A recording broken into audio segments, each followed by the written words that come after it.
Eu que agradeço, né? Pela paciência, enfim, né? Vocês terem tido essa consideração para a dificuldade. O Porque eu sou Marcos muito pode obsessivo, né? apresentar. O Marcos pode Então, daí. apresentar as pessoas que estão hoje aqui, Uhum, porque esse grupo é aberto, assim, é aleatório, uhum. não é fixo. Então, eu não sei se o Marcos tem aí. Antes estava aqui as que eu estou enxergando é a Iolene, a Maria Fernanda, que tu conhece bem. Não sei, o Leonardo está aí ainda, Marcos? Tá, o Leonardo, a Milena, a Fernanda, o André.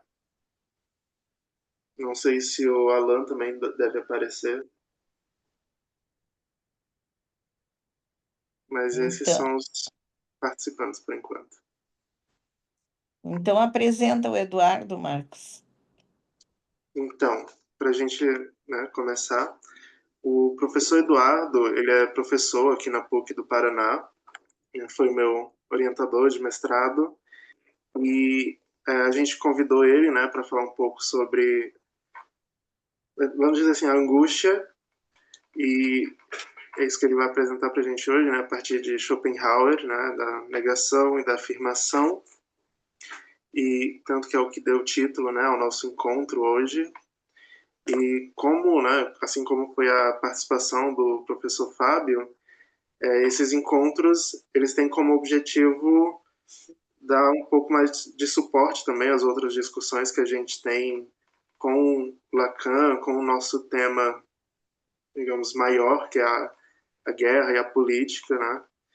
E tentar buscar outras perspectivas para pensar esses temas, né? E com a participação do professor Eduardo hoje, a gente vai tentar pensar isso também a partir do viés schopenhaueriano.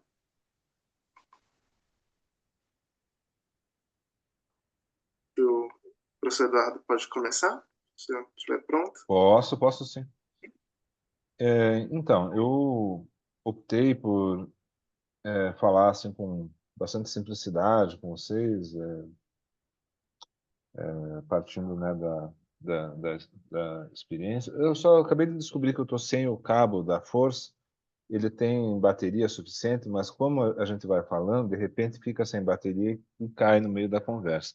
Desculpem, mas é só esse detalhe que me chamou a atenção agora. Eu vou corrigir antes que seja tarde.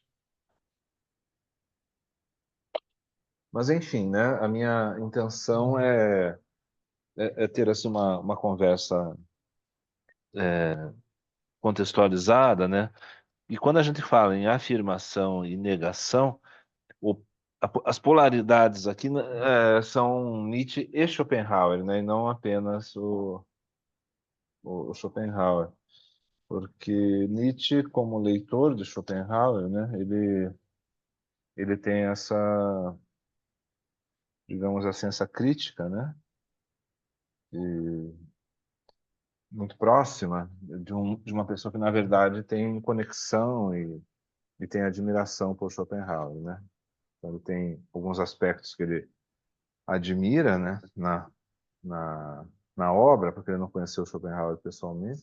Tem aspectos que ele considera que tem o perfume do cemitério, assim, né? Quer dizer, que tem de certo modo, um desejo de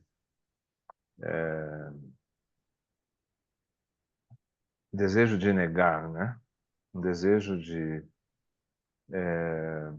superar a experiência pela negação da própria experiência, né? E a gente sabe que a proposta do Nietzsche é muito diferente dessa, né? É a ideia da superação das condições anteriores de existência. Então, esse diálogo, né, que o Nietzsche estabelece com Schopenhauer me parece ser o contraponto adequado, justamente para a gente poder pensar esse conceito de angústia num viés clínico, porque se nós pensarmos, por exemplo, a clínica como uma simples renúncia da existência, né, assim a gente se encaminha para uma espécie de cristianismo laico, sem nenhuma promessa, né, O pior de tudo é que não há uma promessa de algo, né? Uma recompensa, né? A vida não compensa, literalmente. Mas, então, assim, né, esse pessimismo, né, ele é pontuado, no caso do Schopenhauer, justamente por um caminho da salvação. E esse caminho da salvação é a negação da vontade, né? E aí a gente vê onde se coloca a angústia no meio disso, né?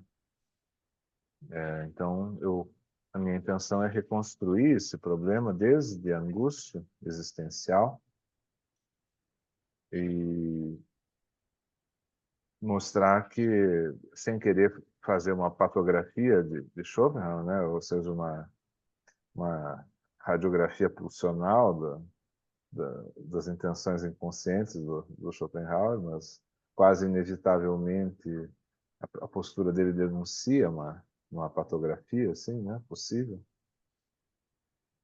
Sem querer fazer isso, a gente também é obrigado a fazer um contraponto também, né? A não ser que a gente tenha uma proposta de aderência, né?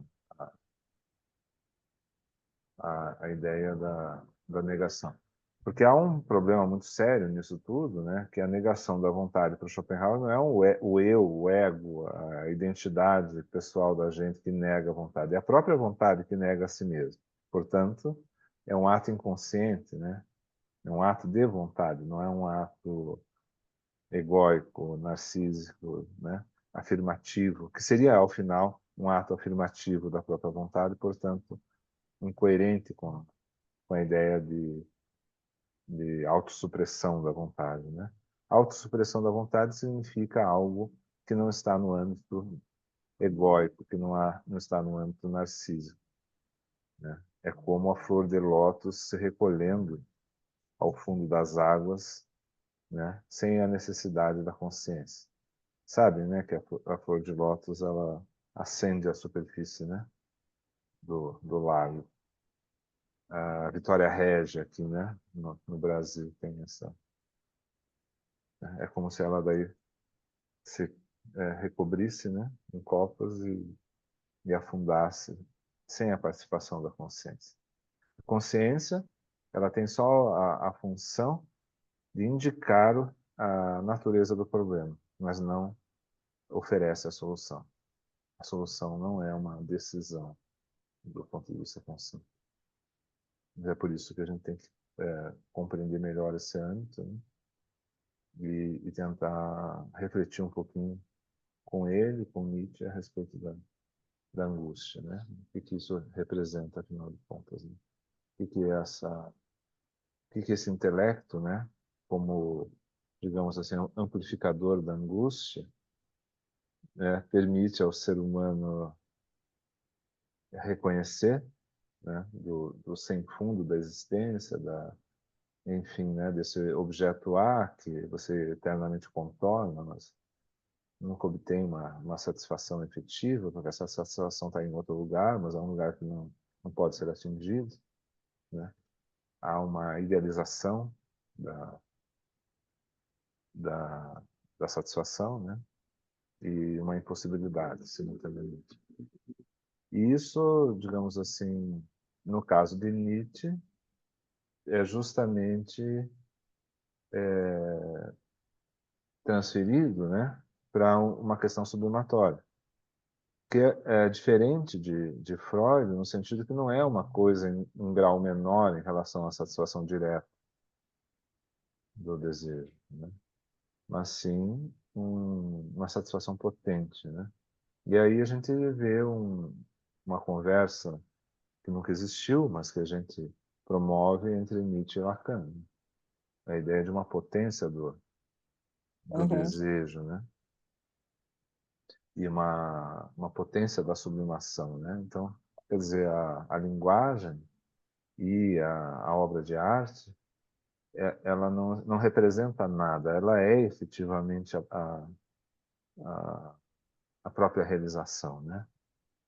Ela tem um valor de algo pleno, né? Algo que basta a si mesmo, não precisa não é um substituto da ação real, é em si mesmo uma ação real, né? Então, num âmbito elevado, assim, né? Mais espiritualizado, talvez, mas não no sentido religioso, né? Elevado no sentido de ser algo que se alcança pela via sublimatória, né? Em alemão, sublimirum e erhaben, ou erhaben, né? São termos que se complementam, mas que não se reduzem um ao outro. A sublimação, ela é um ato que efetiva uma mudança a partir de um destino pulsional determinado, né? É um destino pulsional.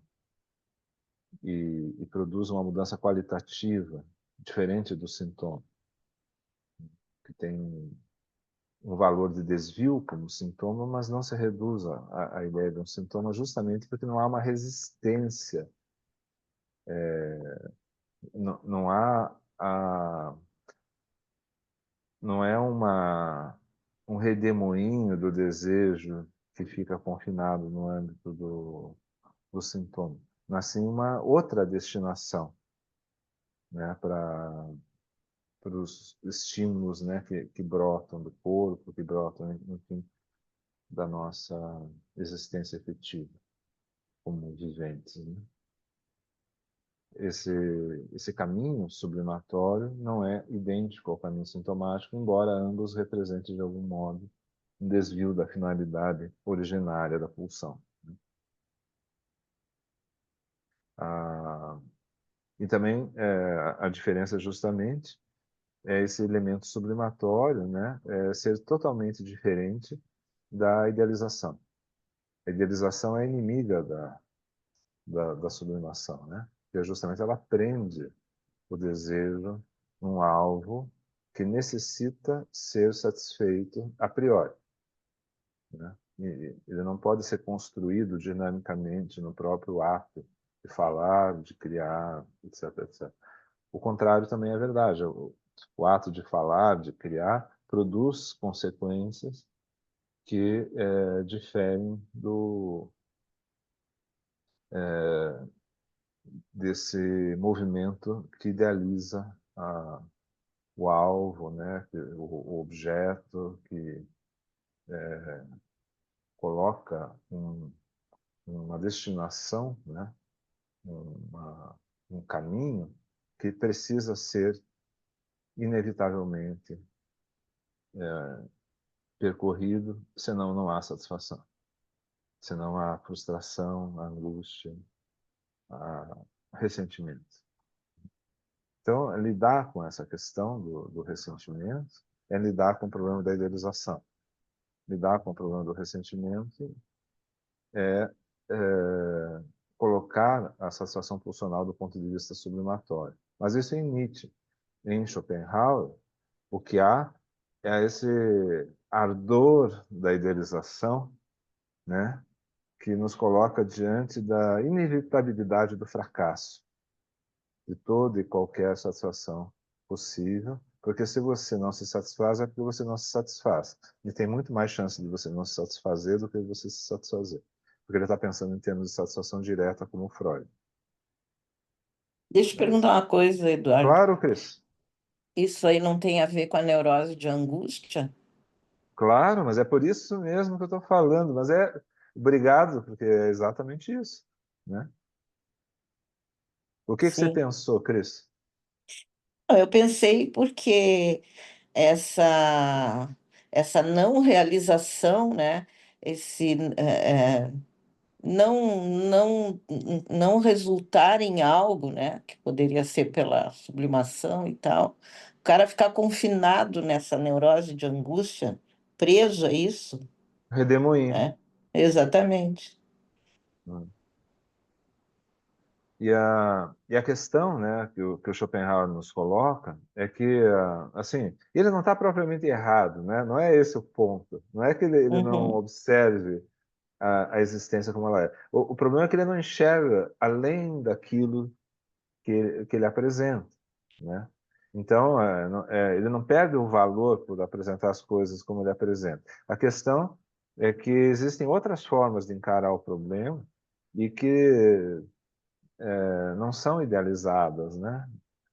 Uhum. Então, e ele mesmo enuncia, só que ainda faltam alguns elementos para ele conseguir alcançar outra interpretação, porque ele está muito preso na ideia da Aufhebung, né, como uma espécie de suspensão do querer que a arte representaria, mas essa suspensão, a arte assim, né, a gente não precisa se fixar na arte, mas a arte é um excelente exemplo porque nos oferece um objeto de satisfação que é independente da experiência direta, né?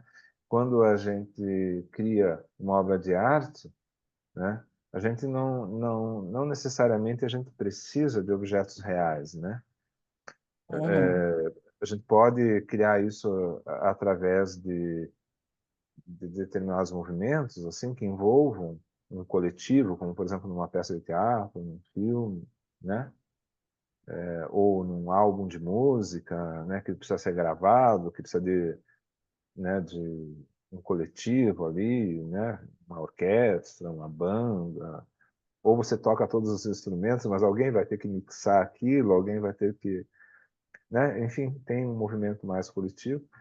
Mas também você pode fazer isso literalmente, né? Como escrevendo poemas que nunca vão sair do papel, no sentido que nunca vão ser eventualmente lidos em público, né? Então tem muitos encaminhamentos para o problema envolvendo mais pessoas ou menos pessoas, ou até mesmo você fazendo isso sozinho. Bob Dylan podia pegar um violão, né? E cantar diante de um microfone para uma plateia e ir para casa, sem precisar necessariamente ter uma banda, né? Então, ele cria aqueles poemas, aqueles 3 primeiros álbuns, ele não faz a menor ideia de onde que vieram aqueles poemas, ele fala.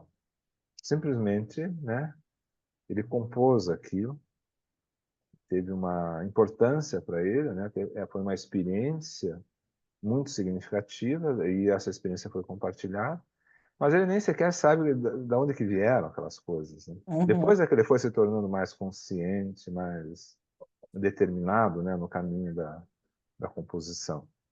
Mas esse ímpeto, né, para a existência, ele independe da consciência, né? Independe de um grau de consciência elevado que selecione todas as palavras que vão constar do poema. Isso, inclusive, normalmente atrapalha, né? É o homem do subsolo, né?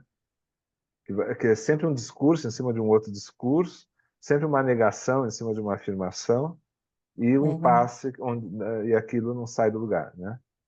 Uma obsessividade que não encontra lugar na experiência, mas apenas na angústia da experiência.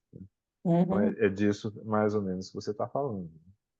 Mas a liberação, né, do movimento pulsional numa determinada direção implica é, encontrar caminhos, né? E esses caminhos eles se impõem, depende do grau de conflito superegóico, né? Se isso vai prevalecer, se não vai, o que vai acontecer, né? Então tem aqueles que vão intensificar a experiência através da poesia, através da música, e tem aqueles que vão ficar se perguntando se isso vai ser bem aceito, em que medida que isso vai ser significativo para a humanidade, se ele escreveu um bom poema, se ele não escreveu, e o outro vai fazendo, vai colocando isso no mundo, e quando ele vê, ele já tem 3 discos, e as pessoas vivenciaram isso junto com ele, e ele encontra um lugar no mundo a partir daquilo, e isso é uma forma de satisfação, né? Sublimatória e que tem, de um ponto de vista nietzschiano e lacaniano, importância justamente como uma elevação da experiência, né? Elevação em relação a esse subsolo, né? Esse subterrâneo da experiência, ao qual nós somos lançados justamente pela erudição, pelo ensino, né, Uhum. pela repressão, pela condição do recalque, né? E eu diferencio os termos pensando em fontes externas, e no movimento interno ao próprio psiquismo, né? As coisas convergem, elas não são excludentes, né? Há uma repressão social de um monte de coisas, há um movimento superegóico que é mais ou menos a assimilação, né? O que resta dessa repressão e dessa condução, né? Não é só a repressão no sentido de impedir, mas também uma forma de certo modo, selecionar o possível do impossível, o certo do errado, o bom do mal, né? Quer dizer, esses opostos, essa dialética fundamental da existência que vai se constituindo junto com o sujeito, né? E que está no nível significante, não está no nível do significado, né? Por isso que pega a pessoa tão de dentro. É a cadeia significante no âmbito do osso, né? Não no âmbito da pele. A pele, digamos assim, ela vai, ao final, mostrar a forma de todo esse movimento que é feito, né? De dentro para fora e de fora para dentro. Ela é justamente um lugar de transição entre o fora e o dentro, né? Que não pode excluir nem o fora e nem o dentro, né? Então, essa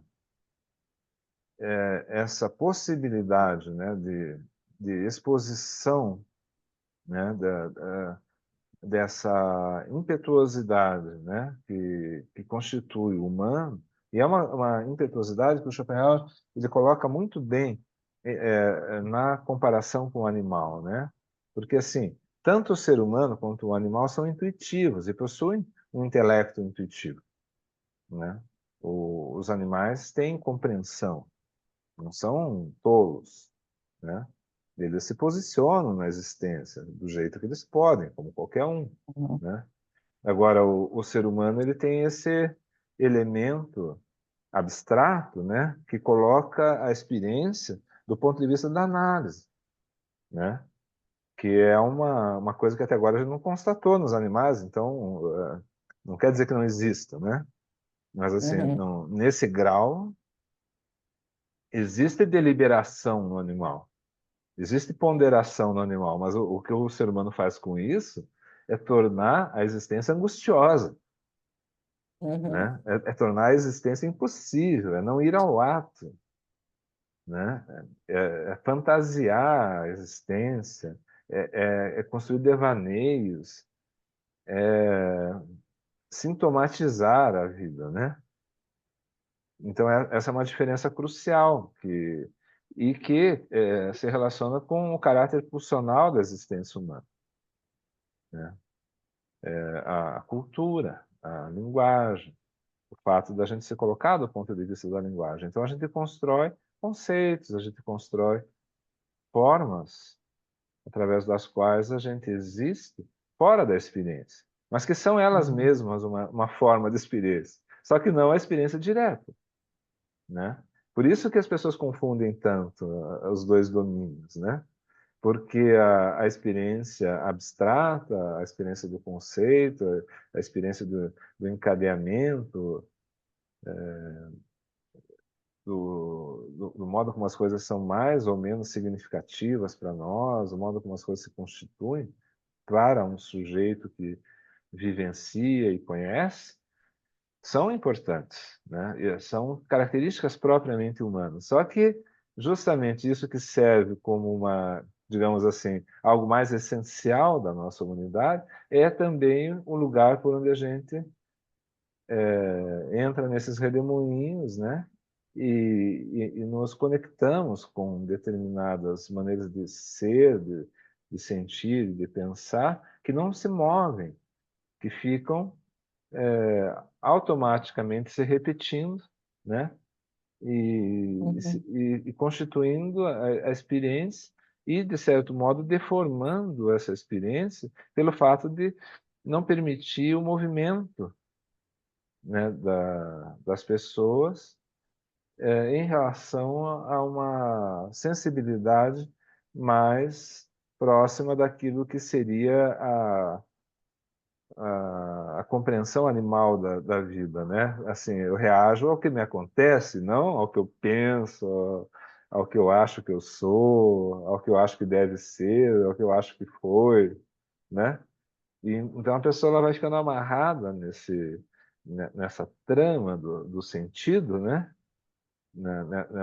Nesse imaginário, né? Nessa constituição imaginária da existência, e não se move intuitivamente, né? Não se move poeticamente, não se move artisticamente, não cria a própria existência, mas repete a existência, repete as experiências, quer repetir as experiências significativas e repete as experiências problemáticas. Diga mais.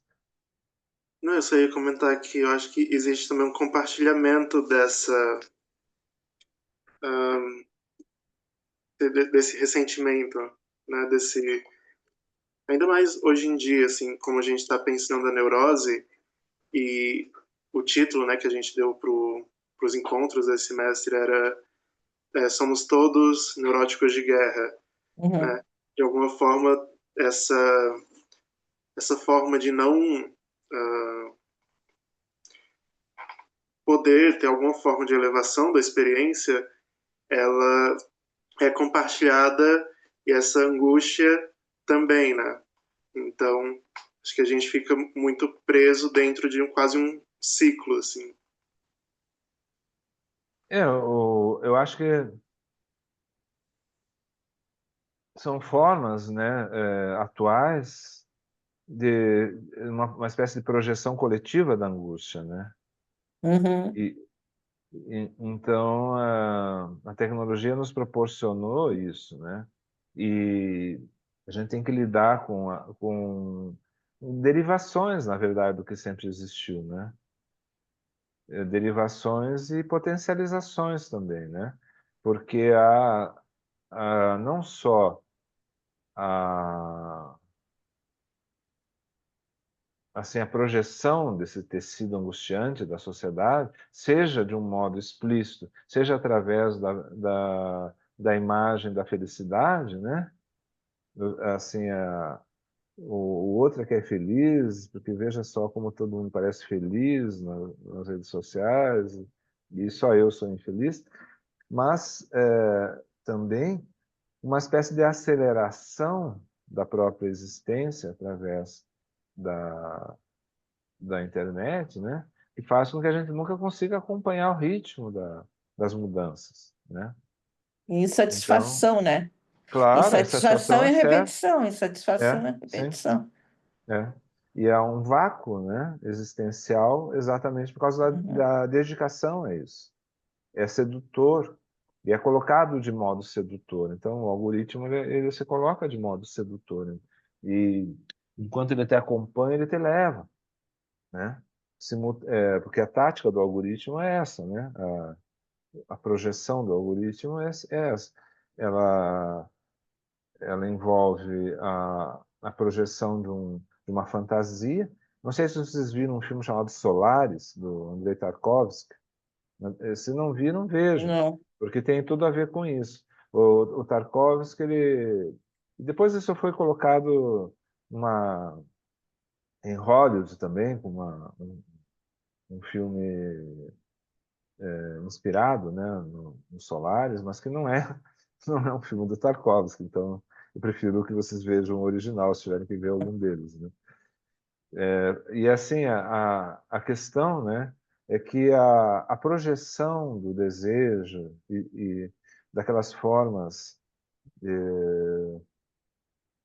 de insatisfação que foram colocadas pela própria existência, né? Por exemplo, a morte de um ente querido, que você imaginava que não ia morrer tão cedo, a pessoa interrompe a existência, e aí você fica com aquela falta enorme, que é diferente de você ter uma pessoa idosa, que você vai acompanhando, né, a pessoa até o amargo fim, mas você tem uma espécie de projeção, assim, né, do que vai acontecer, então, de certa maneira, você se prepara para isso.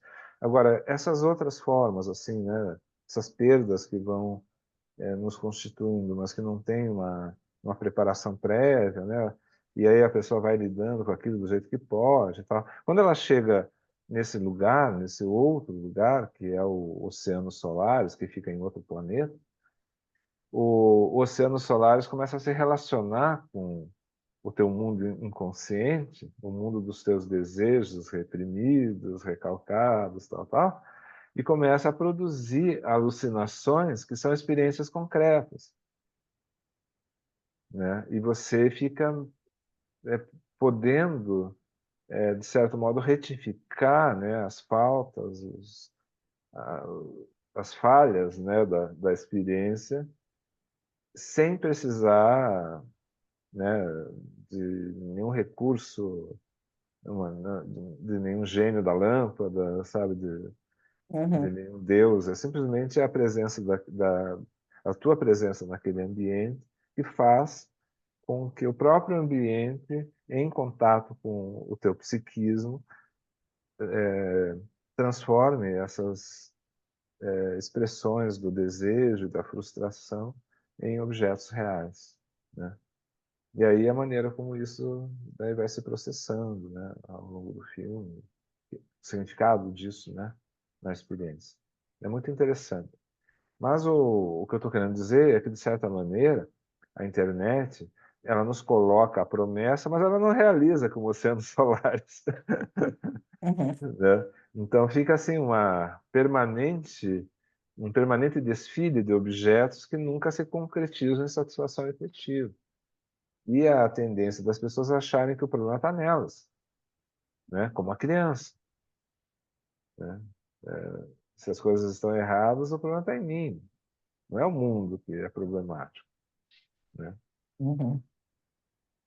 E então isso obviamente é uma fonte de angústia e aceleração do processo angustioso inenarrável, assim, né? Uma coisa impressionante que não tem paralelo no mundo, a não ser na drogadição, né? No alcoolismo. Também são promessas Sim. desse tipo, né? No, assim, na paixão, né? Coisas assim muito extremas, assim, mas que de certa maneira não têm a mesma característica da internet também, porque primeiro porque são coisas mais concretas, né? E segundo porque a internet sempre se renova na promessa, enquanto a drogadição, o álcool, a paixão tendem a, ao esgotamento, né? Uhum. E, e assim a experiência da anulação do próprio desejo, né? Então, no caso da internet, o que eu vejo é uma exasperação do desejo sem nunca ser realizado. E sem fim, né? É uma prática infinita, que sempre se renova, né? Só que sem nunca concretizar. E, então, é obviamente profundamente angustioso, né? Enquanto no caso dessas outras situações existe uma desilusão, existe um ciclo que se encerra, no caso da internet é um ciclo que não infinito, né? Porque o algoritmo vai, como o oceano solar, se moldando ao teu desejo, aos teus interesses imediatos, e vai te propondo, propondo, propondo, né? Assim, você vai perder a barriga, se depender da promessa, né? Você sempre vai perder a barriga. Sempre vai aparecer um novo vídeo que vai dizer que você não vai mais ter Uhum. barriga. Ou que você, se você seguir aquilo, não vai mais ter barriga. Só que com você não funciona. Mas ele te mostra uma nova possibilidade. E você vai, você vai, você vai, você vai, né? Se deixar, a coisa não acaba nunca, né? É claro que você sempre pode se relacionar com isso de alguma maneira, né? Quer dizer, ter um distanciamento, né? Não é todo mundo que funciona do mesmo jeito.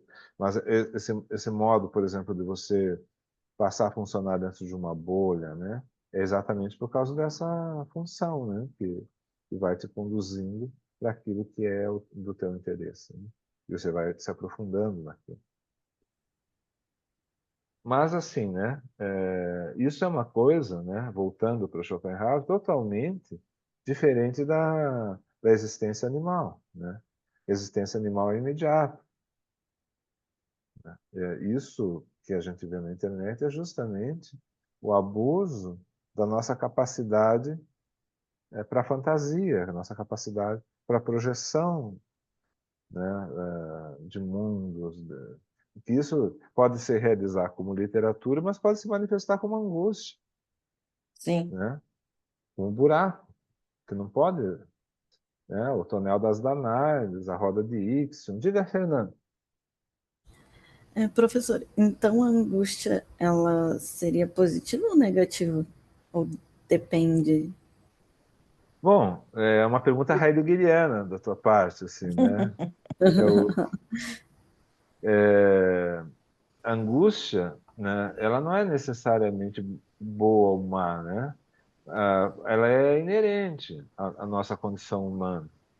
A questão é que existe angústia que se resolve, mas não na satisfação, entendeu? Assim, o objeto ansiado, assim, finalmente o seio materno, recuperei o seio materno, né? Essa coisa assim. Seja lá o que possa representar esse lugar, né, na vida de um adulto. Mas assim, na possibilidade da ação, na possibilidade de você reconduzir a existência para outros patamares, para uma elevação dela, né? Porque veja, quando você fica presa aos objetos antigos, significa que você, na verdade, tá aprisionado, né? Porque esses objetos antigos não voltam no tempo.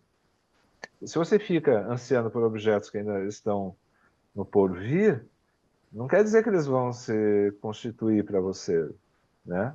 Então há uma outra forma de lidar com isso, que é da criação da própria existência, né? Criação de linguagem, criação de, enfim, de experiências significativas, né? Não se importar tanto com objetos idealizados, né? Entendi. E assim, a angústia, ela nesse caso, ela é propulsora, né? Ela tem uma medida que faz com que você constitua novos objetos. Então tem uma alegria, tem uma fonte de reconhecimento simultaneamente da impossibilidade, né? Da transitoriedade, tudo isso, mas também tem uma fonte de reconhecimento das possibilidades da existência, né? Porque você pode ou não estar liberto para as possibilidades, disponível para as possibilidades. Se você está fixada em objetos, você não presta atenção nas possibilidades. Você não Uhum. prova. É como a criança que você quer oferecer uma fruta que você percebeu que está muito saborosa e ela não quer experimentar. Porque ela olha para a fruta assim, desconfia, acha que aquilo ali pode não ser gostoso. Mas ela não vai para a experiência, né? Então, a criança bem pequena, ela experimenta de tudo. Quando chega ali nos 3, 4 anos, ela começa a recusar um monte de coisa. Então, há uma seletividade. Essa seletividade, ela não é ruim propriamente, né? Mas ela tem que estar unida com essa outra característica anterior e ser um propulsor da própria experiência no contexto da seletividade, não um impedimento de seguir adiante. Entendi. Então você perceba assim que se inclui, né, uma nova questão, a seletividade, mas essa questão ela pode significar uma retenção da própria experiência. Eu só quero comer batata frita e pronto, só miojo. Não tem mais nada na vida, entendeu? E se isso não se modificar, obviamente vai ter consequências nefastas, né? E estou usando assim um exemplo bem concreto, assim, bem, né, comezinho, vamos dizer assim. Mas isso não é só o comezinho, não é só o óbvio, assim, né? Isso se dá em níveis muito complexos, né? Diga, Marcos. No Japão, né, eles deram um nome para pessoas nesse sentido, que é o que eles chamam de hikikomori, que negam qualquer forma de participação no mundo fora de casa. Então, é uma pessoa que fica em casa até o momento em que ela morre, sem trabalhar, sem formas de relação, e não consegue manter nenhum contato para além da família, assim. pai e a mãe, e que muitas vezes, né, os pais já são idosos, eles vêm a falecer, e essa pessoa morre logo depois porque ela não consegue fazer nada. Assim, Uhum. Ah, Então, uma neurose absoluta isso aí. pois é. E é um redemoinho, né, realmente do qual não se consegue sair, né? Uma força de atração, né? Uhum, Angustiosa. Porque há o que aí? É um elemento defensivo, né? Uma, uma forma de negociação da satisfação pelo mal menor, né? Assim, exatamente. e aí, obviamente, não se segue adiante, não se dá um passo adiante, né? Porque a experiência, ela é realmente angustiosa, né? Ela, de fato, te coloca diante da angústia. E com a nossa capacidade de compreensão da existência, isso, schopenhauerianamente, multiplica a nossa capacidade para angústia, né? E a questão é a seguinte, né? Em termos nietzschianos, isso não deve nos conduzir à renúncia, à resignação. Isso deve nos conduzir à superação das condições anteriores de existência. Esse é que é o ponto, né? Então, a angústia não é negada. Não, não é... Não vivemos no melhor dos mundos possíveis, né? A gente vive realmente num mundo muito difícil. É difícil superar as condições anteriores de existência, mas é o único caminho, né? E é o caminho de uma forma de existência poética, né? Ou seja, que cria linguagem, que não repete a linguagem, né? Não quer dizer que nesse processo de criação não tenha repetição, né? Isso não está abolido, não é necessário abolir isso. Até porque são pontos de apoio também, né? A experiência, o próprio medo, né? A própria restrição são coisas constitutivas, não, né? Não é como no caso da droga, que pretende suprimir tudo isso e te entregar diretamente uma satisfação, né? Sem intermediários, né? Vai direto ao ponto. Isso que importa, né? É ser feliz, então eu te entrego imediatamente. É o ponto, assim, né? Do materialista do século XVII, XVIII, né? Assim, a ideia se você tiver algum elemento que te entrega a satisfação imediata, você é feliz, Uhum, né? Mas não é assim que funciona, né? Isso, o Schopenhauer, que não é ingênuo, né? Diz, não, isso só conduz ao tédio, né? A anulação do próprio desejo. Então você fica entre o sofrimento e o tédio.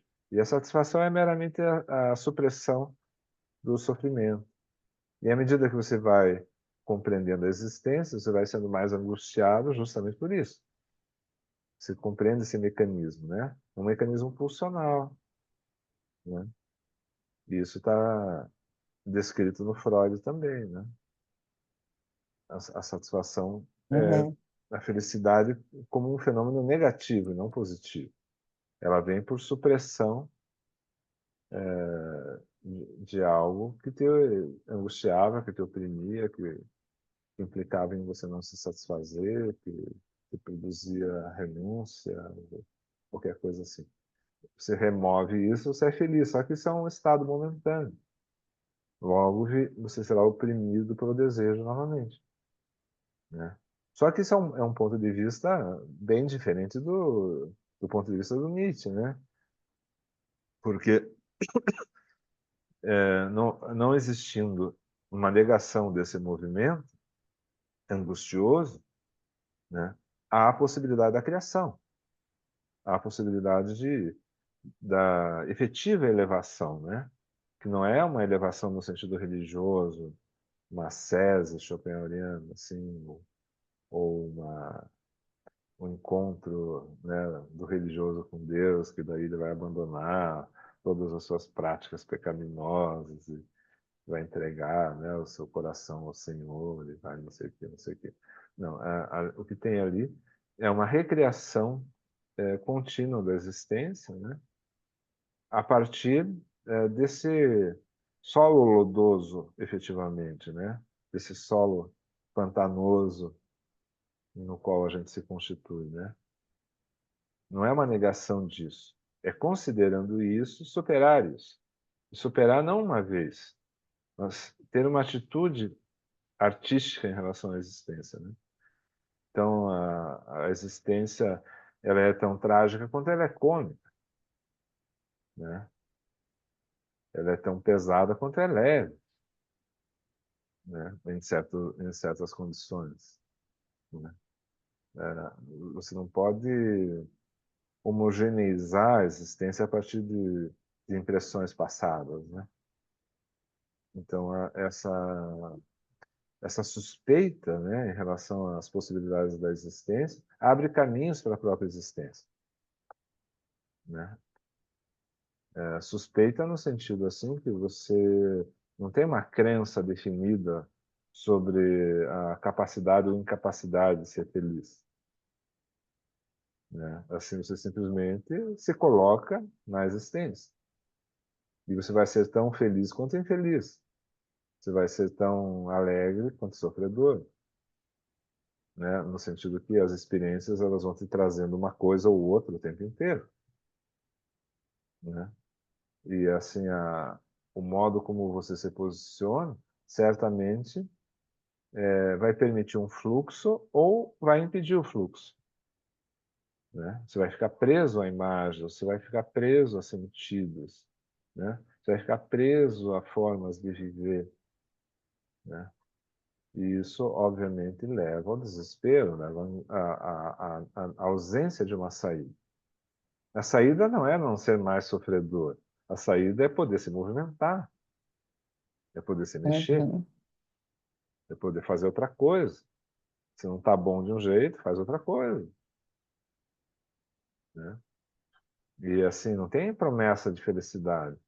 Isso só atrapalha, né? Porque aí você não tem assim a questão da medida, né? Você não tem a prova. E o mais importante na experiência é a prova. É você poder, né, diante de uma fruta que ontem estava azeda, provar de novo e ver que essa está doce, né? Porque não, a existência ela não tem essa característica assim tão homogênea, né? Embora existam coisas que são bem previsíveis, né? Você também pode evitar o previsível, certo? Se você sabe que a tendência de uma coisa é dar errado, vai fazer outra, né? Também pode fazer assim, né? Mas assim, não vai ficar apostando que todas as coisas são ruins, né? Tudo vai ser problemático, ou que tudo vai ser bom, tudo vai ser satisfatório, né? Então há uma certa prudência, né? Porque você pode ser prudente, mas não uma prudência que impeça de existir, né? E assim, a crença também numa forma de satisfação é problemática, né? Porque daí você fica tentando fazer com que ela te satisfaça de novo. A droga tem muito disso, né? Uma vez foi satisfatória, mas as condições não são mais as mesmas, porque você Uhum. já desenvolveu uma tolerância muito grande. O que é melhor? Se afundar até o caixão ou sair fora, né? Fazer outra coisa. Então, todos esses elementos, né, eles são constitutivos da existência e não tem uma palavra final. Então, a crença, o modo como você se coloca diante do objeto é fundamental, né? Se você vai ter uma crença na própria experiência e assim dar forma ao vaso, né, moldar a experiência de certa maneira, de acordo com uma perspectiva, uma certa possibilidade, né, que você tem, certas condições, né, e fazer isso de certo modo te dá uma espécie de norte, um parâmetro, né, e sem abolir a experiência, ou se fica paralisado pelo medo, né? Querendo repetir uma coisa, querendo manter alguma coisa que um dia já foi boa e eventualmente não é mais, né? E assim de muitas outras formas, né? É o que eu encontro assim, falando espontaneamente para vocês. Pode falar, André, ou escrever, no teu caso.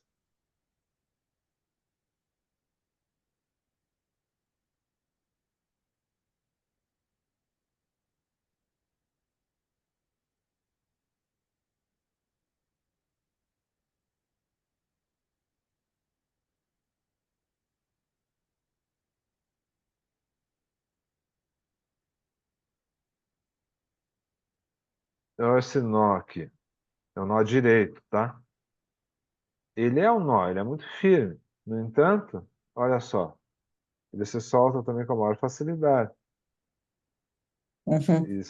Isso para mim metaforiza a questão, né? Você não precisa ter um nó que você não consegue abrir. Sabe esse nó de feira livre, que os caras dão um nó que depois você não consegue abrir essa cola quando chega em casa? Não, você pode fazer um nó assim, olha. Seja a coisa mais fácil que tem de abrir, mas ele fica firme, né? Você consegue cair fora, você consegue fazer outra coisa. Uhum. O André ficou pela metade, André? Ou você está escrevendo um tratado, uma epístola aos coríntios, os corintianos?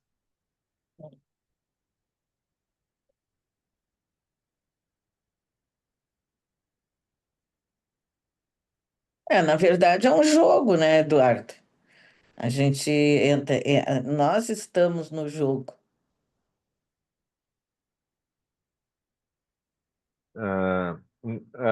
Por exemplo, tratar as coisas do ponto de vista da perversão, né? É interessante, né? Porque é uma saída, Uhum, né? É uma saída que leva em consideração justamente a saída neurótica, né? uhum, Se vale da saída neurótica, né? E também se vale da saída psicótica, né? Se vale de todas as saídas, né? Para utilizar isso justamente como massa de manobra, né?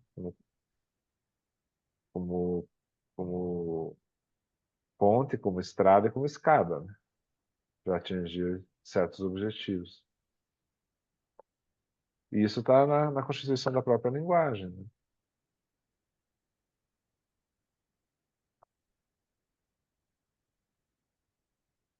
É interessante.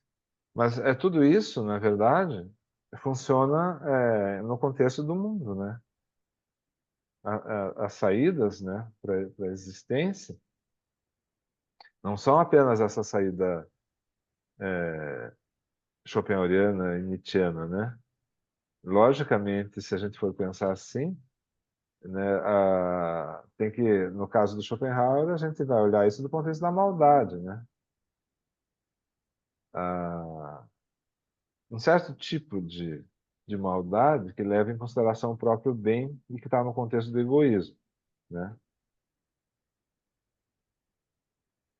Então, um certo tipo de cálculo, né? Utilitário que, que persevera na existência, não para propriamente, de um ponto de vista autêntico, né? Construir relações e experiências como a gente está contrapondo aqui a um ponto de vista neurótico, sintomático, né? Mas que se constitui justamente se utilizando de tudo isso como massa de manobra, né? Por exemplo, o modo como a extrema-direita conduz a política tem muito a ver com isso, né? Com essa perversão, uhum, né?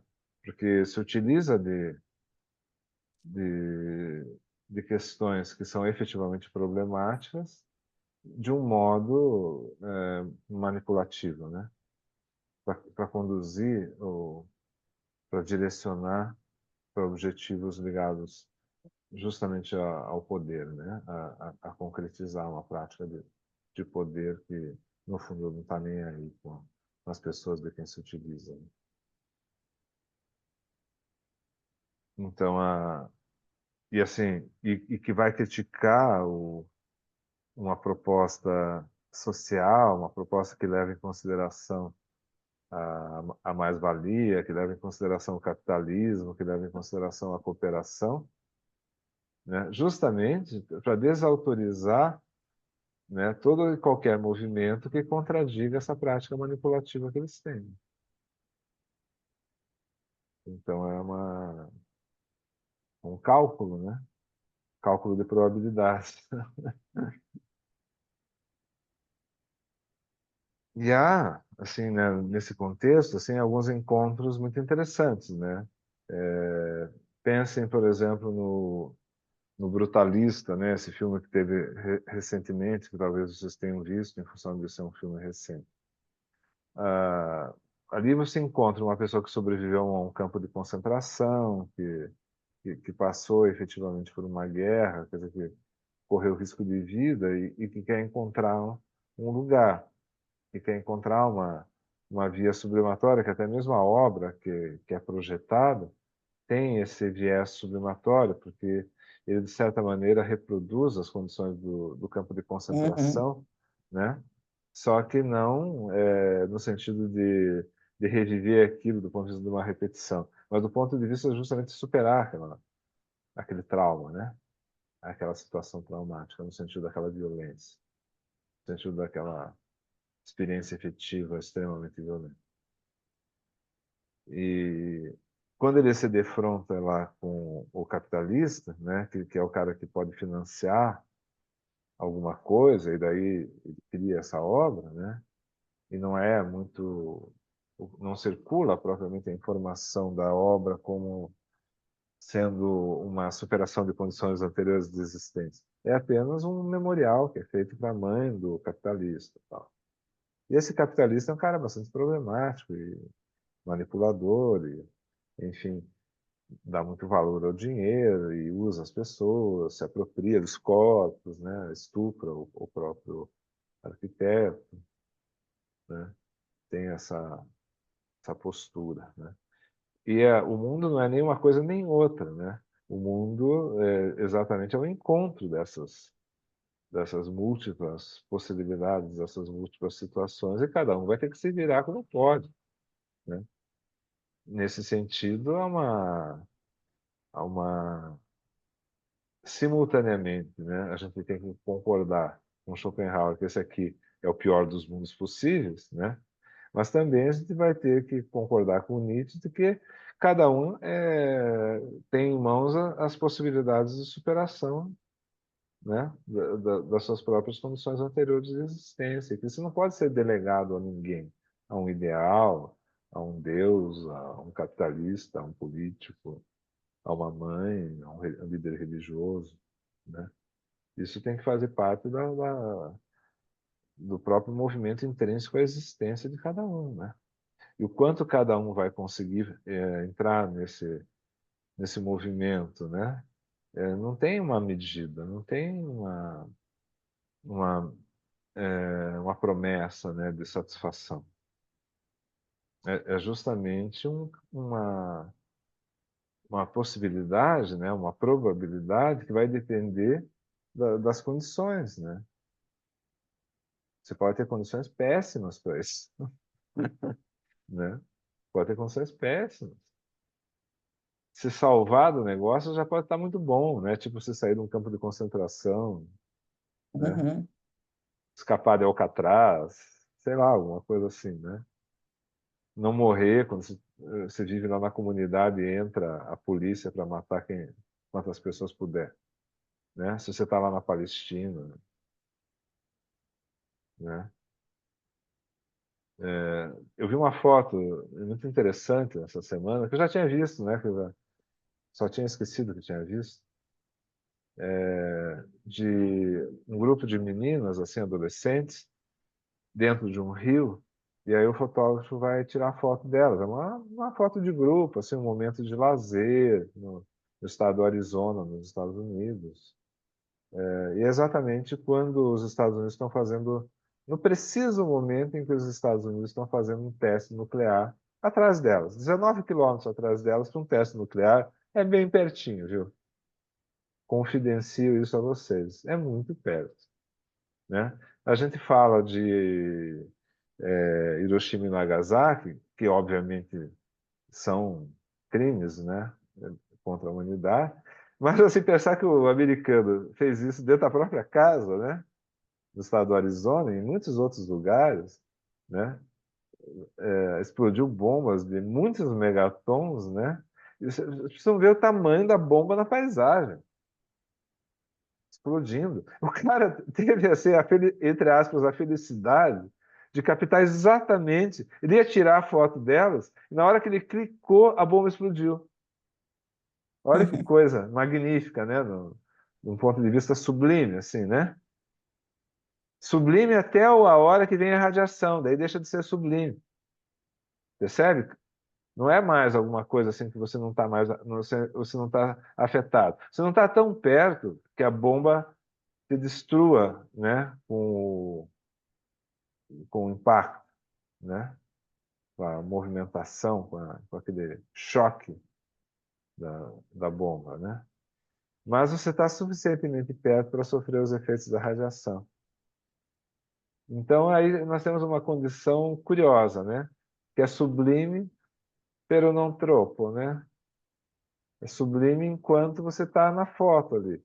Depois da foto vem o câncer. Hum. Todas aquelas meninas morreram de câncer jovens.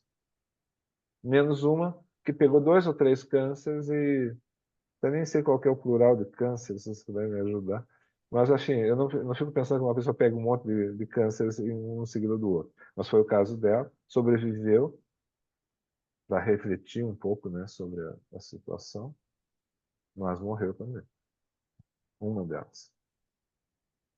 A dona da máquina fotográfica. Então, vocês vejam, né, é uma condição, né? Se você está lá em Hiroshima, né, e a bomba explode, é uma condição. Vai sublimar o quê?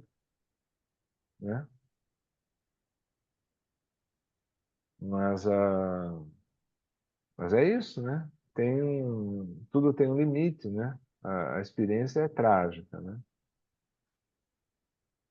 E há uma questão ligada com a possibilidade da reflexão, a possibilidade da escolha, né? De alternativas para a existência, que alguns não têm, né? Se, 2 ou 3 vezes eu escapei na minha vida de acidentes em condições absolutamente milagrosas, que poderia literalmente não estar aqui diante de vocês. Uma vez um cara bateu num paredão na BR-116 e o carro dele foi lançado na direção do meu e passou literalmente na minha frente. Assim, né? Em outra ocasião, um carro foi ultrapassar o outro e passou assim, espelho com espelho, bateu um espelho no outro. Né? Assim, o que nos separa, né? Literalmente, assim, o que nos separa? Nada. Porque em velocidade, em movimento, esses ângulos, eles são mínimos, né? São mínimos, assim, não tem uma situação assim que depende de uma configuração cósmica, assim, né? A coisa acontece ou não acontece, não tem sublimação, né? É. A, su- mas, então, a sublimação está a partir dos efeitos, né? Que são contornáveis, né? Os efeitos da existência que podem ser superados, né? Então não é porque você perdeu o braço que você não possa continuar adiante, né? Digamos que você seja desenhista e use a mão direita. Aquilo acabou, né? O que mais resta, né? A questão aí é você se colocar do ponto de vista da consumação, da destruição, ou se você vai superar essas condições, né? Isso Em aí é que bem medida, Freud, né?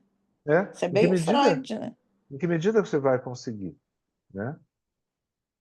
É o apego, né? Que a gente tem às formas, às imagens, que vão determinar o quanto a gente vai interromper o processo em função de uma impossibilidade, né? E o quanto você vai se reorganizar de outra forma, né? Isso não está escrito em lugar nenhum. Não tem uma regra de três que te indique o quanto você vai conseguir, o quanto você não vai conseguir, se você tem capacidade para isso, se você não tem, né?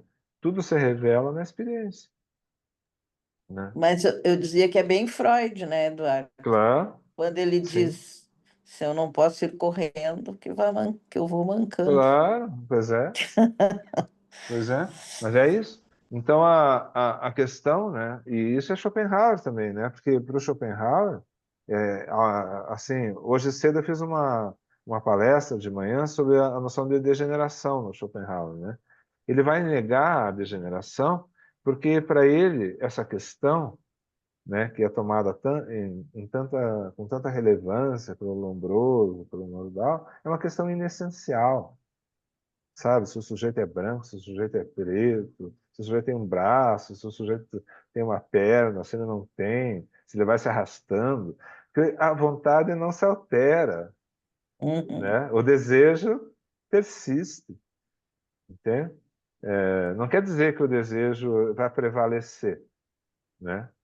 Mas a verdade é que essas características, assim, né, que são tomadas tanto em consideração, se a pessoa é bonita, se não é, se é velha, se ela é moça, tudo isso é inessencial. O essencial é o ímpeto para a existência, a afirmação da vontade. E é lógico que nele, né, curiosamente, né, tem esse outro lado, que a destinação de tudo isso é o fracasso. Só que há uma idealização disso, né? Ele vai dizer que, tipo, onde você não pode chegar correndo, você chega mancando, mas, assim, no fundo, vai se esboroar do mesmo jeito, né? De um jeito ou de outro, você vai, vai se dar mal, basicamente, né? Quando, na verdade, exatamente nesse segundo tempo, tem uma idealização que supõe que as coisas deveriam dar certo, que Uhum. há uma espécie de revolta quanto ao fato da transitoriedade nos impor pelos.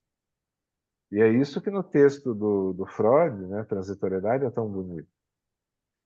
O Freud vai dizer exatamente que todas essas coisas que nos importam, elas nos importam em conexão com a nossa própria experiência, né? Elas não são imperiosas para a existência, né? Tanto para a existência das pessoas que não conheceram essas coisas, quanto para nós mesmos, caso a gente consiga abandoná-las, né? Fazer o luto. E nas considerações sobre guerra e morte, quando ele vai dizer exatamente por não conseguir fazer o luto das coisas, que a gente cria os espíritos, que a gente cria um mundo ao lado do mundo, né? Que a gente aposta no paraíso, em qualquer coisa assim. Que a gente não consegue olhar para a transitoriedade e afirmar a própria transitoriedade, né? E é por isso que o poeta o Rilke e a Luanda Salomé estão contrariados ali junto a ele, né? Porque aquela primavera esplendorosa, né, austríaca, que quem conhece sabe que é esplendorosa mesmo, é um negócio absurdamente lindo, né? Porque nesses países, na Áustria, na Alemanha, quando chega a primavera, você não sabe de onde que aquela coisa brotou, de tão rápido que é, né? Assim, porque tem pouco tempo, né? Uhum. O tempo quente é curto, então as coisas elas parece que elas saem do nada, assim, né? E produzem realmente um estado de felicidade intensa, mas elas podem também ter um contra-efeito, que é a suspeita, né? A angústia, a expectativa angustiosa do outono, que virá rápido, né? Eu E a diria, nossa existência é breve, né? Nossa existência efetivamente é breve. Quem diria que, né, estamos todos aqui agora e daqui a pouco tempo não estaremos mais, né? Que surpresa, que coisa tão rápida, né? Mas é isso aí, né? É assim que é. E a pergunta que resta, do ponto de vista dessa expectativa angustiosa, né? Em que medida a gente vai transformar isso em poesia, um texto chamado Transitoriedade, em que medida a gente vai anular a própria existência possível, né? Em função desse pacto com o ideal, né? A vida deveria ser diferente. Ué, mas assim, que vida é essa, né? A vida acho que que existe é essa. no Nordeste, acho que a professora Cristina deve ter observado isso, que, né, a maior parte do ano tudo tá seco, tudo tá marrom, e depois da primeira chuva tudo fica verde, né? Eu sempre É, observava ali na minha sim, região. sim. Então, E na brota minha... rápido, né? Exato. A gente tinha uma estrada específica que é onde todas as borboletas saíam do casulo depois da primeira chuva. Então tudo acontecia muito rápido ao mesmo tempo e durava uma semana ou menos, assim. E a É, questão. ah, Obrigado, André. André escreveu uma mensagem. Diga, Cris. não, isso que o Marcos está falando é uma coisa impressionante, porque eu fazia uma viagem de 500 quilômetros de Teresina a Fortaleza, na época da seca. Você pensa que nunca mais aquilo ali vai se recuperar. Na Claro. volta, podia ser uma semana, 2 semanas depois, tudo verde novamente. Sim. Então, realmente a gente não tem essa noção aqui É, desse reviver, do morrer e reviver. é. Isso no deserto do Atacama também. Agora, recentemente, um paciente meu aqui da clínica, que eu estou falando com vocês aqui da clínica, né, para ficar um pouco mais tranquilo de não ser interrompido. Ele esteve lá, que é uma semana, que floresce tudo no deserto. Então, assim, tem o turismo do florescimento do deserto, que é uma semana só. Depois morre tudo de novo, né? Mas nessa semana é, assim, o espetáculo mais incrível, né? Uhum. E a vida, ela se renova assim, nas condições de possibilidade dela, né? E, assim, o Schopenhauer tem essa noção também de outro ponto de vista, né? Que é a ideia, assim, de que a nossa existência individual é inessencial também, né? O que interessa é a existência, com E maiúsculo, a existência propriamente dita, né? E que ela não depende de ninguém porque tem à sua disposição todos os indivíduos possíveis. Só que do ponto de vista da consciência humana, que percebe esse movimento, o que brota é uma angústia justamente pela transitoriedade, né? Exatamente. Speed of life, né? A velocidade da vida. Então é uma questão que tem que ser assimilada, né? Assim, eu posso também querer acelerar a existência para viver o máximo possível em pouco tempo, né? São saídas que as pessoas meio que encontram. Então, eu vou ser criminoso, vou cheirar todas as carreiras de pó possíveis e imaginários, vou fumar todos os baseados possíveis e imaginários, vou me consumir inteiro, porque a vida é curta, então tem que aproveitar, né? São saídas, né? Assim, não tem um juízo de valor absoluto, né? Mas é claro que a pessoa paga um preço por essa forma de existência, né? Porque a aposta é uma aposta assim que não leva em consideração todas as possibilidades, né? Não leva em consideração que a, justamente o tempo do deserto, o tempo do hemisfério norte, o tempo do Sergipe, o tempo do Paraná, cada um tem o seu próprio desenvolvimento, né? E não quer dizer que você tendo 80 anos de idade, você seja um trapo humano, né? Tipo o homem do subsolo, né? Qualquer consciência é problemática, qualquer consciência, né? Sobreviver a um escândalo, né? Assim, é toda aquela coisa, né? Você vê a ânsia pela existência e a negação da existência no mesmo movimento, né? Uma, uma atitude destrutiva, assim, né? Não tem problema, assim, quer dizer, cada um vive como quer, né? Diria o Jean Renoir, o cineasta, tem um filme, cada um vive como quer. E a verdade é que as pessoas elas tomam decisões baseadas na maneira como elas entendem a experiência, né? Não tem o que fazer com isso. Cada um vai viver, né? Vai viver a própria vida, vai tomar decisões e vai se colocar na existência. Mas, assim, a maneira como eu me coloco na existência não é a existência em si mesmo, no sentido de tudo que poderia acontecer, de todas as possibilidades, né? Então, ah, o modo como você, por exemplo, acelera, mas ao mesmo tempo tem uma certa prudência, né? Quer dizer, todos os movimentos, né? Não, não tem algo assim que diga assim que se eu acelerar, né? Se eu viver só 27 anos, minha existência vai ser melhor do que a daquele que viveu 80. E o contrário também, né? Então nós estamos aí lançados mesmo na existência, tendo que tomar essas decisões, né? Basicamente, são decisões que vão ser, de certo modo, pressionadas pela angústia existencial, né? Sim. O que que eu vou fazer com essa angústia? Porque a angústia é inerente ao humano, né? E agora, como é que eu vou lidar com ela, né? Como é que eu vou lidar com os sintomas? Como é que eu vou lidar com as possibilidades? É o que vai constituir o tecido da própria existência, sem um juízo de valor último, né? Uma, um manual, né? Como diz o Florian Baedeker para a existência, né? E o Baedeker era um guia de viagens que tinha na Alemanha no tempo dele, né? Não tem guia de viagens, né? Não tem o que é melhor, o que é pior, né? Tipo assim, filósofo histórico, né? Sêneca, não tem nada. Melhor existência é uma existência filosófica. Tal. Tá, tudo bem, pode ser, pode não ser. Não, não há uma regra última, né?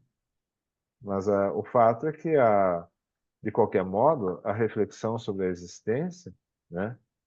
É uma coisa interessante, é uma coisa significativa, né? Refletir sobre a angústia, você perguntar sobre o que eu posso fazer com a angústia é uma coisa interessante, né? Qual que é a minha solução para a angústia? Como que eu lido com ela? Eu afirmo a existência, eu nego a existência a partir da angústia, né? Ah, eu entendo a existência como heideggerianamente como a possibilidade da estagnação ou a angústia como um motor, né? Diga, Marcos. Tem um trechinho de um livro que se chama O Caçador de Pipas. Foi o primeiro livro que eu li de trás para frente na minha vida e que eu sempre lembro dessa frase específica que ele diz: é isso que as crianças fazem quando elas têm medo, elas dormem, né? Acho que a criança, quando ela tem medo, quando ela está angustiada, do nada ela dorme.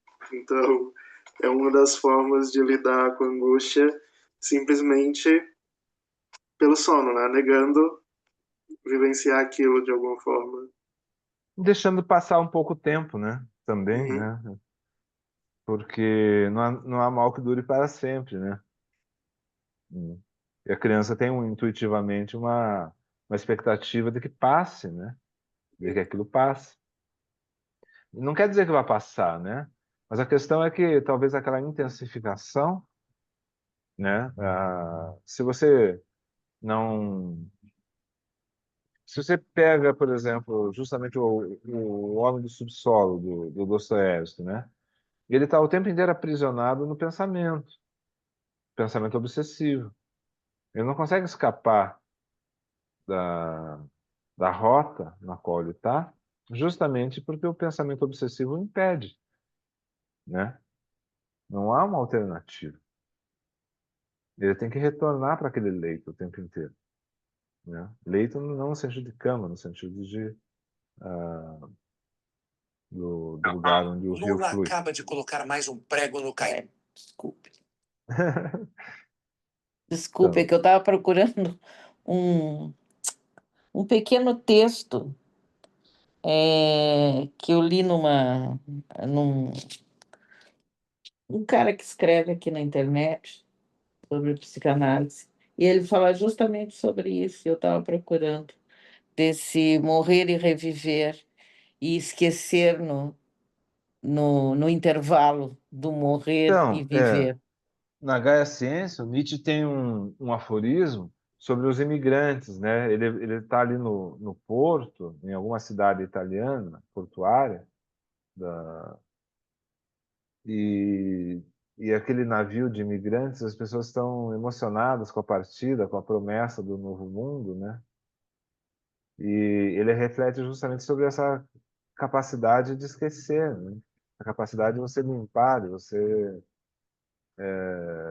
deixar justamente a experiência tomar conta, né, e despotencializar um pouco essa memória, né? Porque a memória ela é importante, né? Como a maioria das coisas da vida tem uma dupla face, né? Ela pode te aprisionar, mas ela pode ser uma mera referência, né, para a condução da existência. Ela pode ser um leito, né? Mas ela pode ser também uma barragem.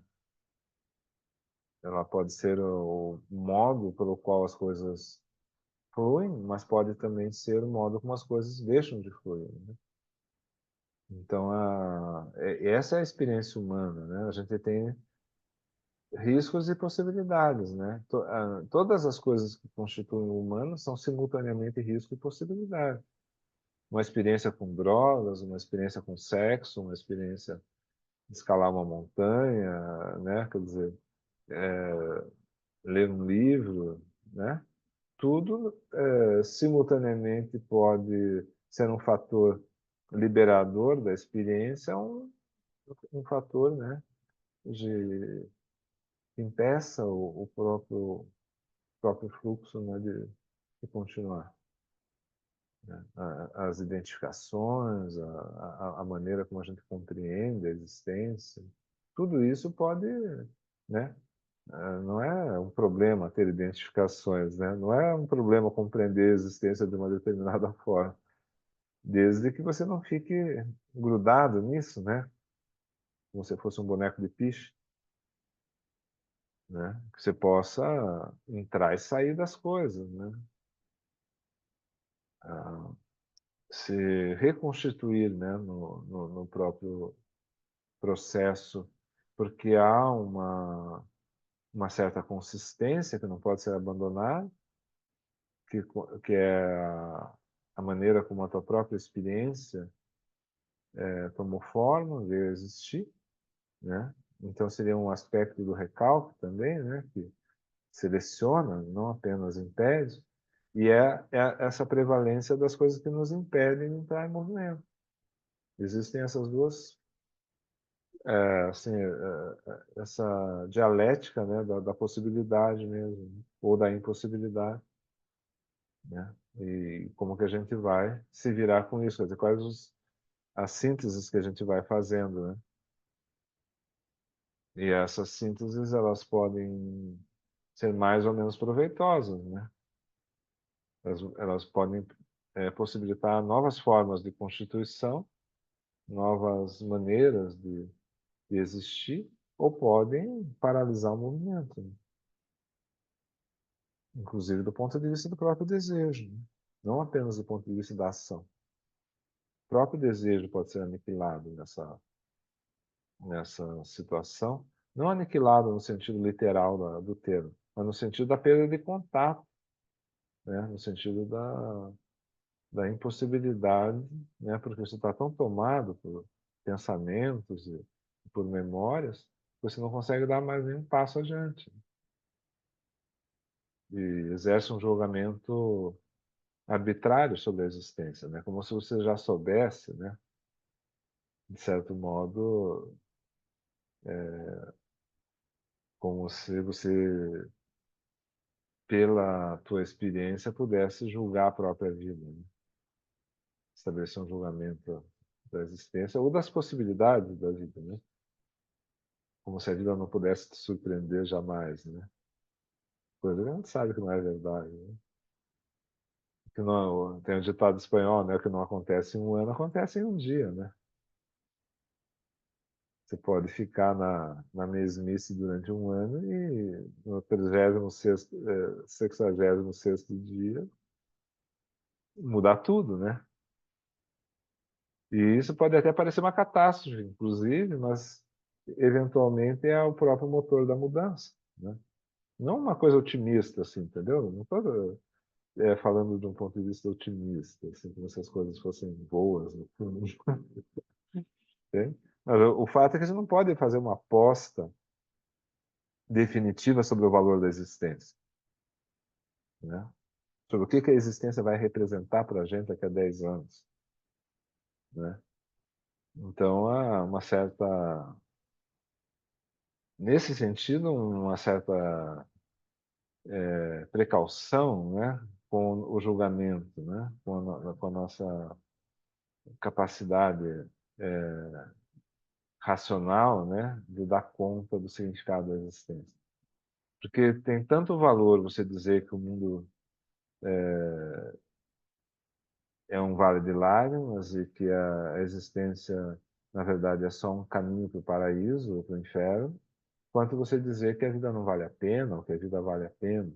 São conclusões, né, arbitrárias, abstratas, que não têm valor prático, a não ser do ponto de vista da crença, porque a crença é autorrealizável, né? À medida que você se coloca do ponto de vista de uma crença específica, a tendência é você enxergar o mundo daquela maneira e filtrar tudo com as características da crença que você tem, né?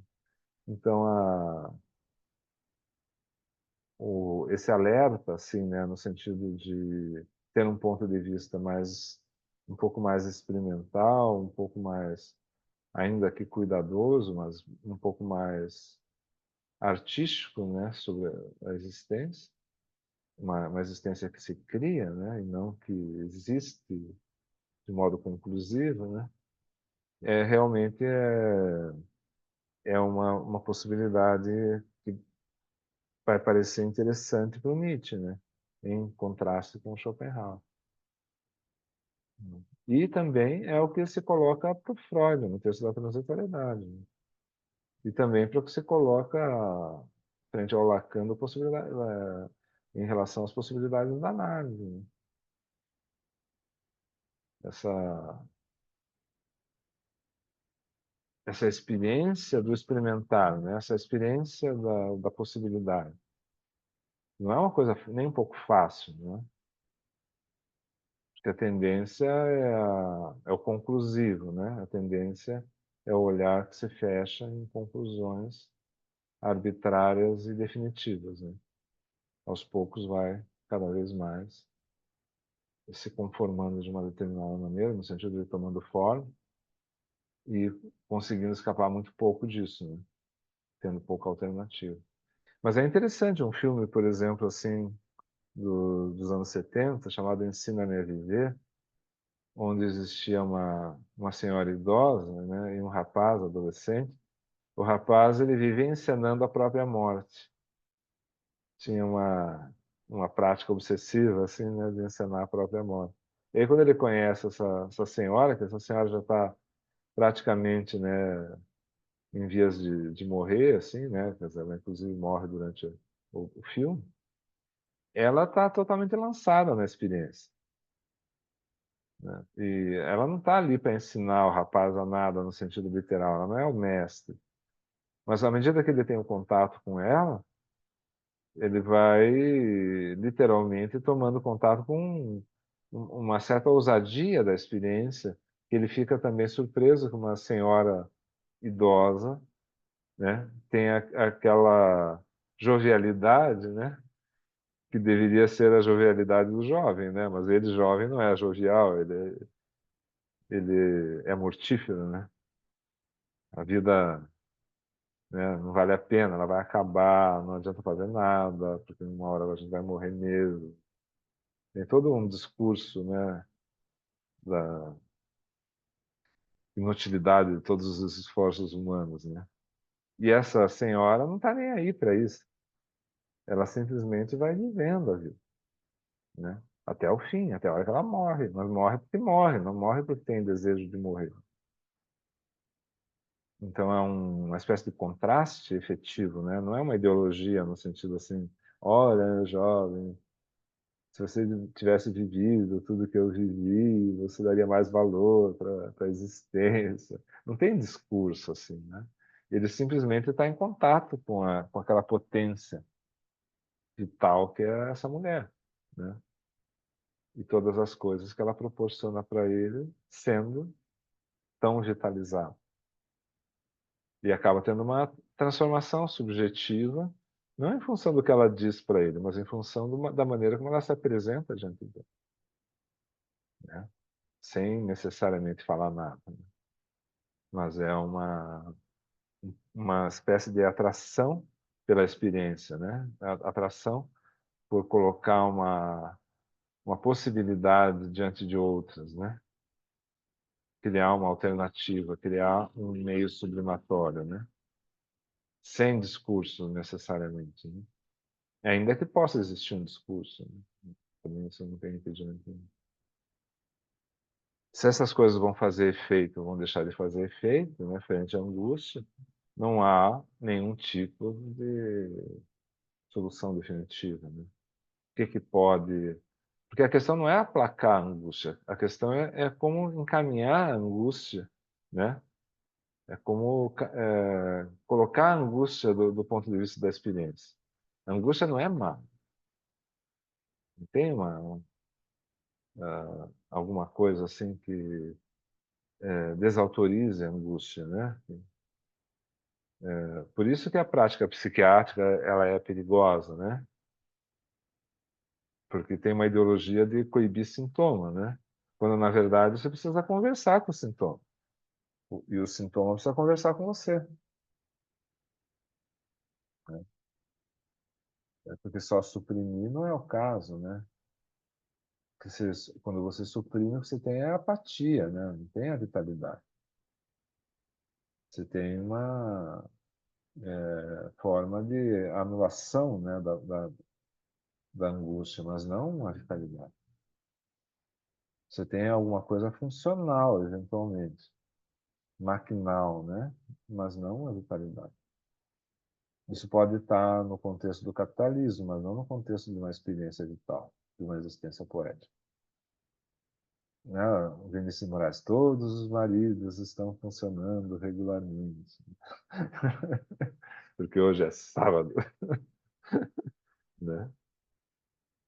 Há um vampiro pelas ruas, porque hoje é sábado. Mas essa ideia todos os maridos estão funcionando regularmente, né? É a própria experiência da angústia maquinalizada, né? Das expectativas sociais numa certa direção e que, obviamente, produzem soluções perversas, como a gente estava... Eu não lembro o nome do rapaz, que o rapaz nos alertou, né? Se aproveitar disso, né? E criar uma alternativa perversa. Há também a possibilidade poética de você criar uma alternativa, né? Que tem um grau de vitalidade, né? Não que esse grau de vitalidade vá anunciar uma solução para o problema da existência, mas vai efetivamente colocar a existência, né? Para ser vivida.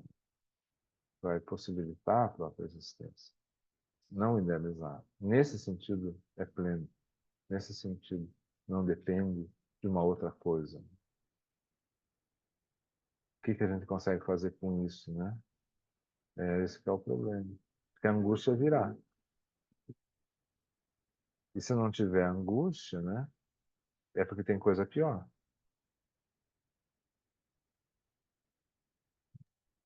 A grande questão, né, que fica é o que fazer com isso.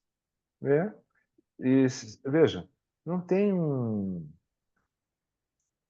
esse ardor do Schopenhauer, né, de ter uma solução final, né, é uma coisa metafísica, né, como é a religião. Porque, veja, não é a gente como egos negando a vontade, é a vontade suprimindo a si mesmo. Isso é inconsciente, certo? Então não tem, assim, uma escapatória desse ponto de vista, realmente, sabe? Pode ser, eventualmente, que você chegue a uma iluminação búdica, a um satori, alguma coisa que te revele, né? Um outro lado da existência, né? Alguma coisa assim, né? Que transfigure a existência. Não, por que não? Ótimo, se houver. Mas é uma experiência. Não é algo que você possa ter uma disciplina para isso, né? Tanto que no Zen budismo, todas essas tentativas de fazer sentido são coibidas pelo mestre.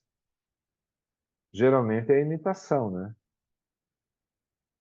Tanto que a maioria dos koans, né, que ensinam o Zen, né, que são as piadas, é uma religião que ensina através de piadas, né?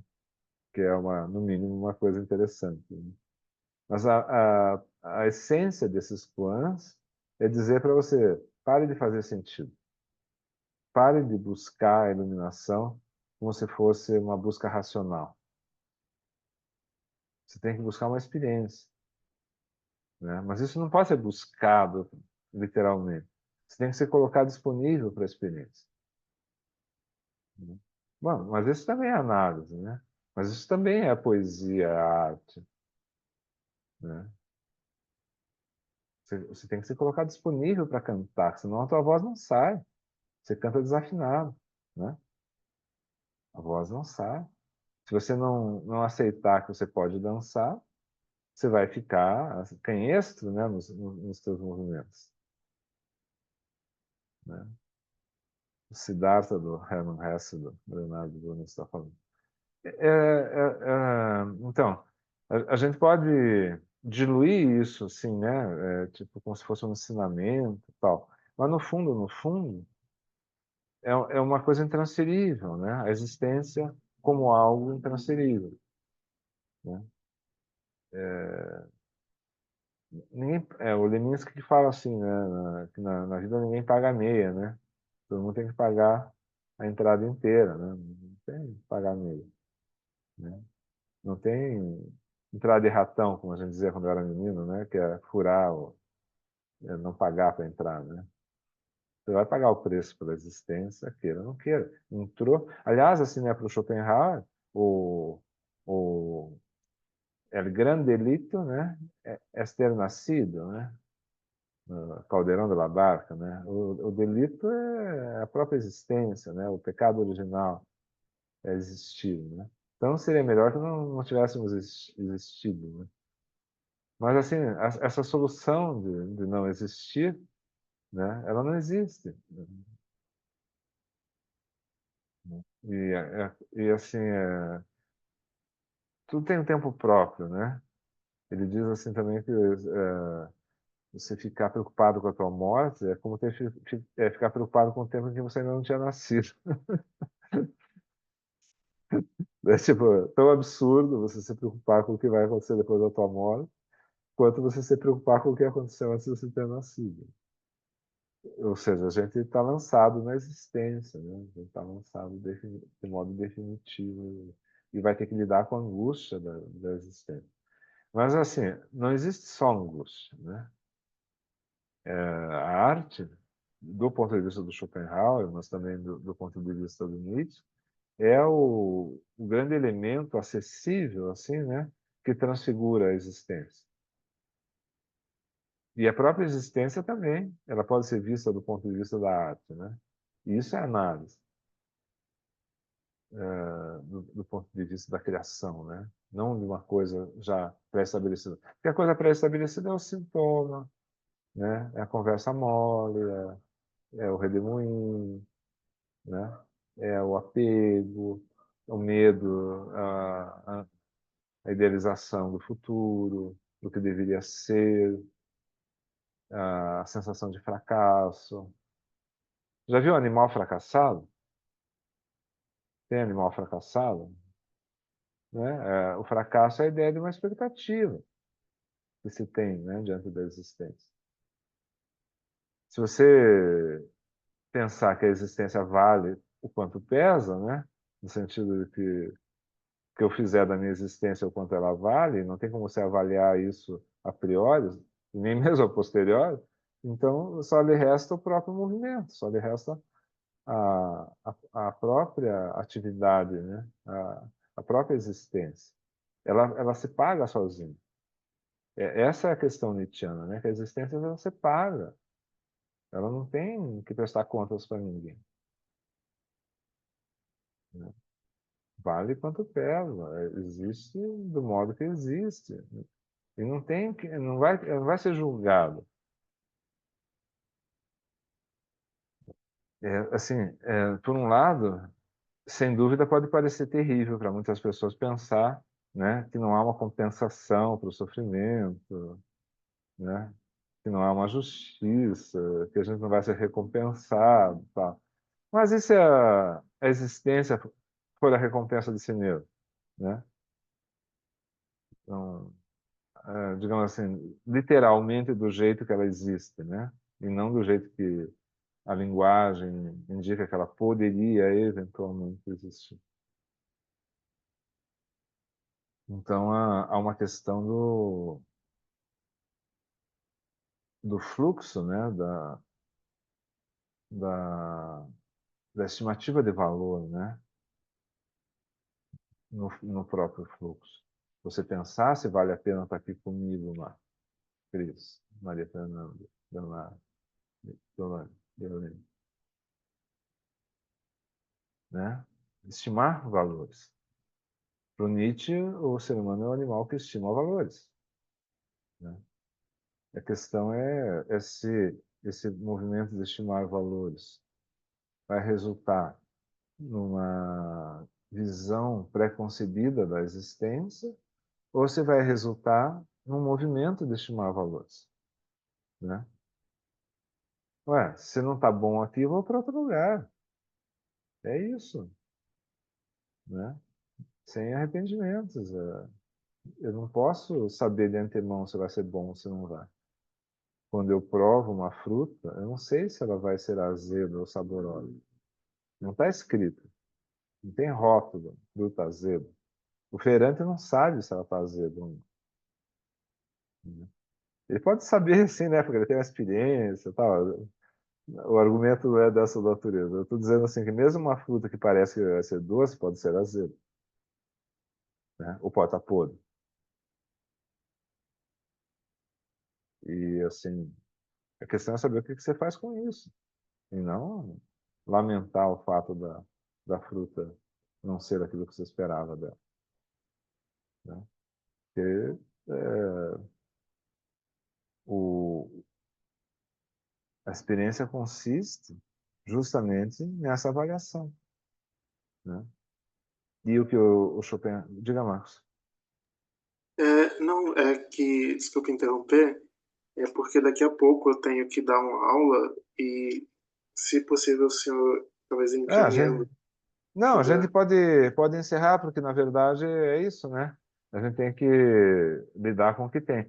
Na verdade, eu não tinha muita ideia, Marcos, de quanto tempo que a gente ia ficar aqui, e eu também penso eu tenho uma análise agora às 8h30 também, mas eu acho que isso ilustra de modo absolutamente perfeito a situação. A gente não pode ficar indefinidamente aqui, mas assim, né, no que resulta essa experiência para a gente?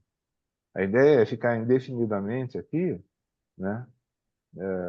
Em que consiste a natureza da experiência, né? é estimar valores, né? Você tem que considerar a necessidade de seguir adiante, né? E guardar isso da forma que for, da melhor que eventualmente possa representar uma boa experiência para você, ou não, né? Mas seguir adiante. Esse que é o ponto.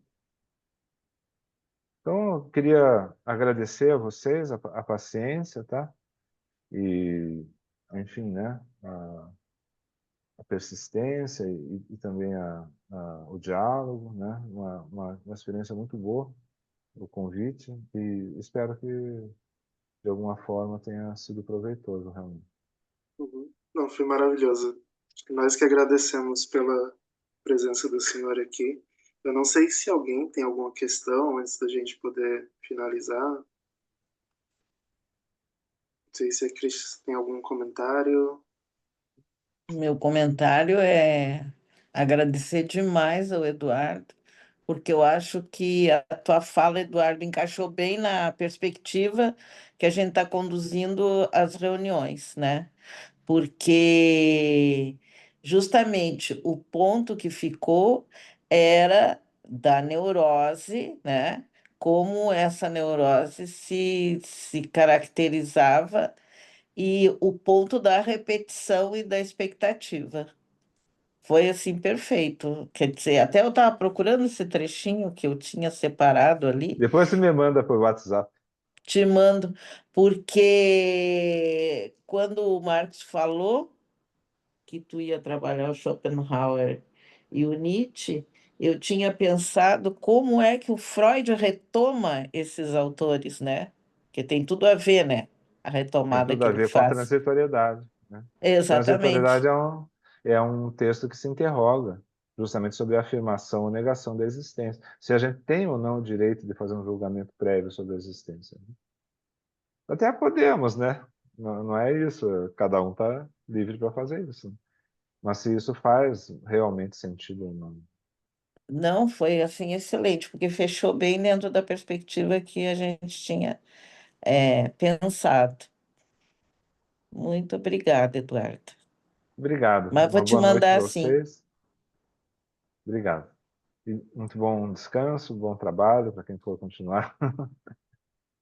E até Muito uma obrigado. próxima oportunidade. Boa noite a todo mundo. Boa Obrigada. noite. Muito bom. Tchau. Tchau. Tchau, tchau.